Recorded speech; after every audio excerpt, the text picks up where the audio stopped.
O que acontece, por exemplo, quando você tem um tumor dentro da cabeça, ou quando você tem um acidente que provoca um coágulo dentro da cabeça? André, deixa eu te perguntar um negócio.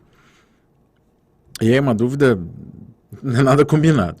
Me bateu aqui. No contexto de um tumor cerebral, Uhum. é mais fácil a primeira manifestação ser uma crise convulsiva Uhum. ou dor por aumento de pressão e distensão de meninge? O que é mais comum? Mais comum é a dor. É a dor. É a dor, é o aumento do sintoma relacionado à existência de uma massa intracraniana. É o mais comum, é o mais prevalente. Nem todo tumor que aparece, ele é irritativo ao ponto de, por exemplo, induzir Causar uma crise convulsiva. uma crise convulsiva. Entendi. Então, vamos lá. Acompanhando o raciocínio, pensa num cérebro que está normal, que não tem nada, e aí ele desenvolve um tumor, que é uma massa qualquer, mas estranha aquele sistema. À medida em que ele cresce, ele vai ocupando um espaço. O crânio não é uma caixa elástica, ele não vai aumentar porque você está com um tumor dentro da cabeça. Então, à medida em que aquele tumor cresce, ele vai... Alguma coisa tem que dar espaço para aquele tumor crescer. Alguém tem que ceder. Alguém tem que ceder. E aí que entra a doutrina de Monro Kelly. A doutrina de Monro Kelly, ela fala isso. À medida em que você vai criando uma massa que é estranha dentro da cabeça, quem vai ceder primeiro é o líquor. Na sequência, à medida em que a pessoa vai se adaptando, vai se ocupando o espaço do sangue e vai se ocupando depois o espaço do próprio cérebro. Então é por isso que tem tumor que demora para manifestar, porque é de crescimento lento. Ele vai crescendo lento e o organismo vai se adaptando. Então, às vezes você fala assim, meu Deus, a pessoa não sentia nada quando fez o exame, tinha um tumor de 4 centímetros dentro da cabeça. Esse tumor provavelmente cresceu devagar e o cérebro foi se adaptando àquilo. Mas não é só tumor, não. Por exemplo, o tumor que leva 10 anos é um cenário. E aquela pessoa que sofreu uma queda e fez um hematoma dentro da cabeça? Aquilo cresceu em minutos e vai causar uma dor intensa, porque não dá tempo das estruturas se acomodarem.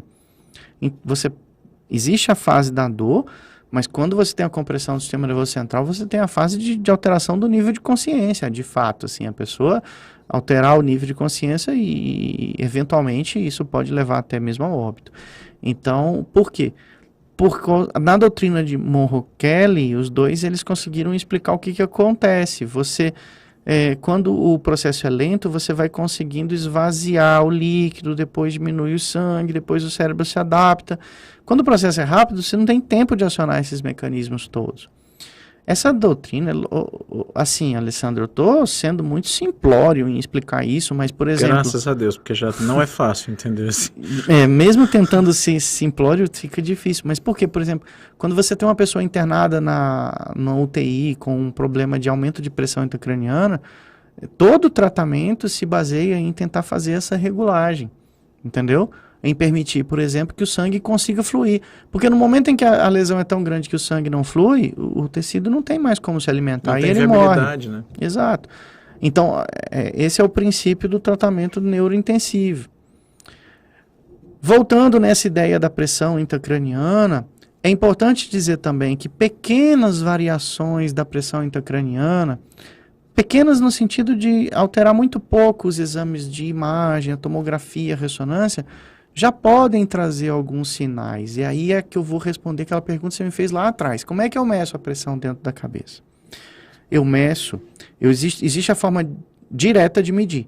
A forma direta de medir, ela é um catéter que você pode colocar dentro da caixa intracraniana e aquele catéter, ele está ligado num aparelho, ele mede a pressão. É um eletrodo, certo? Uhum. Você também pode fazer uma comunicação daquela coluna d'água fazendo uma punção na RAC, e essa punção da RAC sai um catéter, e esse catéter é ligado num aparelho que mede. Mas veja, são sempre procedimentos invasivos, certo? As medidas diretas da pressão intracraniana exigem que você faça algum tipo de manobra invasiva. Você tem que botar algum instrumento de medição lá dentro da coluna licórica, basicamente. Isso. Mas há sinais indiretos de que a pressão está aumentando. Os sinais indiretos são assim, do ponto de vista clínico. Tipo, o cara começar a torcer pelo Corinthians e tal. Não, isso tá mais para alteração da convulsão que a gente falou lá atrás. Tá. É. Sem piadas futebolísticas, porque a turma do Corinthians é grande. De qualquer forma, eu torço pro Fortaleza. Eu torço pra time nenhum. Não? Né? Então, enfim. Meu Fortaleza também não tá bom esse ano, Cara, então... se você me perguntar não... da convocação da seleção brasileira, eu não sei. Não faço a menor ideia. A Copa do Mundo é em novembro. Ah, é? Esse ano. Que bom. Vamos voltar? Vamos. Então, a gente... Tava falando... A gente tá falando dos sinais do aumento da pressão intracraniana, aí eu falei que torcer pro Corinthians, perguntei se torcer pro Corinthians era um deles. Exatamente, isso me deixou desconcertado e agora eu vou ter que voltar no raciocínio. Quando a gente tem um aumento de pressão intracraniana, os sinais clínicos que aparecem são tontura, Dor de cabeça, náusea. E tem alguma característica específica dessa dor de cabeça? Ela geralmente é uma dor que pega o crânio como um todo. Diferente, por exemplo, de uma dor de enxaqueca, uma dor pulsátil, mas pode ser uma dor em aperto. Existe a combinação dessa dor com vômito, náusea, entende? Mas é perigoso falar desses sintomas, senão vai ter uma pancada de gente achando que está com um problema desse. Então a gente tem que ter muito cuidado para a hora de falar, mas...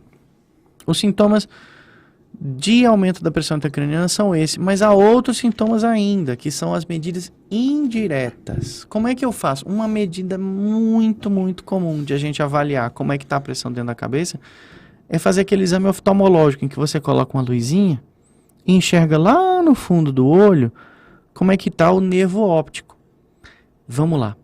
Imagina, Alessandro, que o nervo óptico é uma projeção do cérebro. O olho é uma projeção do cérebro. A retina, né? É uma projeção do cérebro e você tem um líquido que corre junto dele.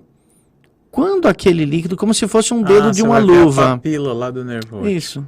Entendi. Se a pressão dentro do crânio está muito alta, aquilo vai, como um dedo de luva que você insufla, vai fazer um abaulamento na parte de trás do olho.